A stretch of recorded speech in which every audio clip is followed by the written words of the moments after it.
Here's a story that is very, very wrong. It concerns a private school in Edinburgh, in Scotland, of course. It's 15,951 quid a year. It costs you to go to George Watson's College in Edinburgh, as I say. Now, what happened here was a girl, one of the young pupils, decided that she was in the wrong body and she was a man. She wasn't, of course, she was a girl. Now, what happened was when the school said, oh, we're going to treat her completely, or him completely like a man, you know, we have to respect the pupil's trans wishes and all that. The parents said, no, we don't want this. You know, you can monitor our kid by all means, but we don't believe that she really is trapped in the wrong body. We believe she's, you know, part of a fashion, and therefore we don't want to take affirmative action. Just let her be, and we think she'll grow out of it. Fair enough, isn't it? You know. So the school, guess what the school did? They reported the parents to social services, as if they've done something wrong. I think at the heart of this issue is who brings up kids? Mums, dads, or teachers? In other words, I mean, this isn't a state school, but this sort of thing does happen at state schools.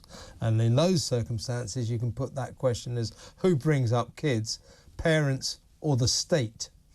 More and more left-wingers think it's the state. That's outrageous. And this story is outrageous as well. But I'm afraid, as we all know, it is one of many of the type.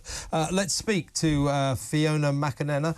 She's the Director of Campaigns at Sex Matters. Hi, Fiona. Hi, Kevin. What do you make of this story? I mean, I know it's one more example, but, you know, please can we live in a country, in a nation, where schools don't report parents who have ideas about how to bring up their own children? Yeah, it's pretty shocking. And of course, you have to feel for the parents and indeed for the girl who wasn't getting the right treatment for her.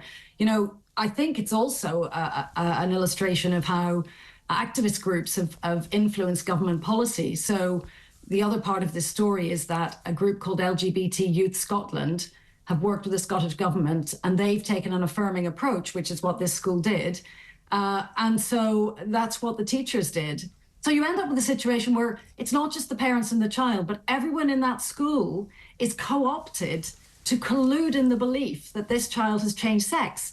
And there will be other parents who did not want their children to be taught that you can change sex. So the entire enterprise is all distorted because the teachers have decided that they know best. It's very shocking. Yeah. Do you know what is a disgrace there, Fiona? When I was a kid at school, I was 12 years old, there was no LGBTQ club for me to join. Luckily, if you go to George Watson's school, you can join the LGBTQ club. Now, as we know, similar situations go on all over the country on a depressingly regular basis in state schools. So this argument then, as I just said, the argument in this case, because this is a private school, why you want to spend 16 grand to send your kids to a school like this is beyond me, but that's another issue.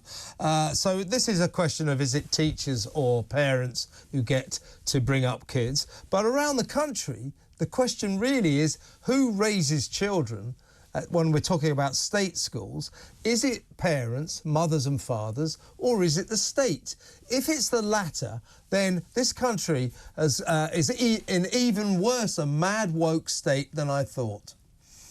Well, in this case, the parents were not in any way neglectful. I mean, the state and indeed the teachers had no business reporting them to social workers because these parents had gone and got advice. They'd got specialist advice from psychologists, and they had been told that the child would probably grow out of it. And the really shocking thing here is the teachers thought they knew better. And, you know, teachers don't even give children a paracetamol without permission.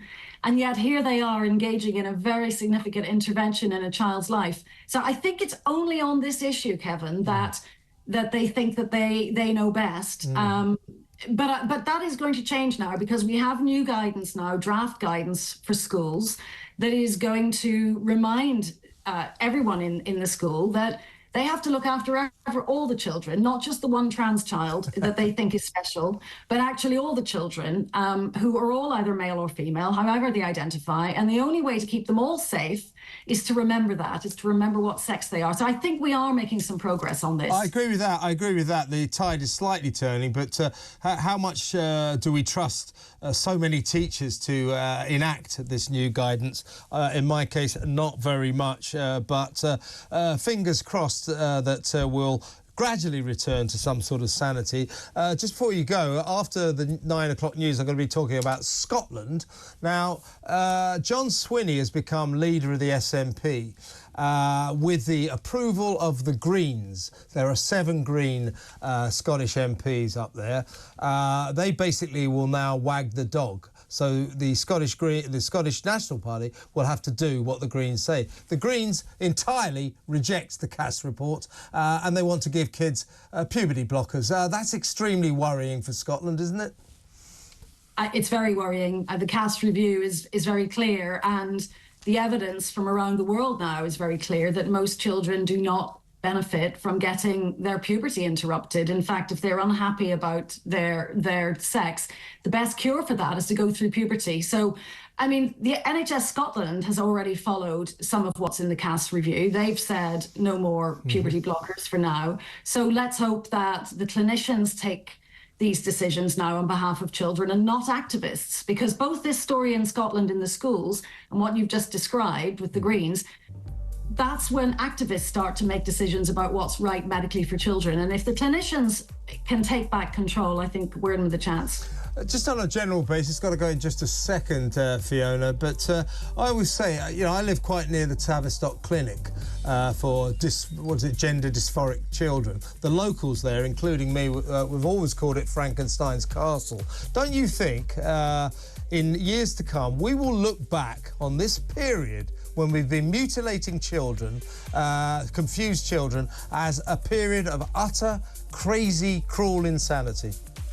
I absolutely think we will. And as I say, it's not just the children who are unlucky enough to have been medically transitioned in some way. It's all the others who've been confused. And the progress we've made on understanding that stereotypes don't matter, and now we're going backwards. Absolutely. Fiona, great to talk to you. I'm Kevin O'Sullivan. This is Talk.